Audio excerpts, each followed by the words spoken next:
В наших условиях особенно трава достаточно мокрая. Вот. Ну я попробую с одной спички поджечь вот эту вкладочку. Самое главное, мы делаем что? Мы делаем сверху кладки еще небольшую вкладку.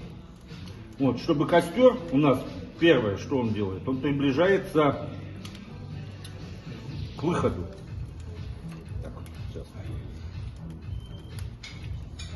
То есть что мы делаем? Мы костер поднимаем. Это значит, что он начинает разгораться не снизу, а сверху, максимально близко к выходу. Из-за этого он разгорается легко, чисто, красиво и без дыма, без копоти. Вот это одно из первых моментов. А самое главное, это вот мы сейчас в топке в открытой это делаем, по сути. А на самом деле это надо делать в любой топке.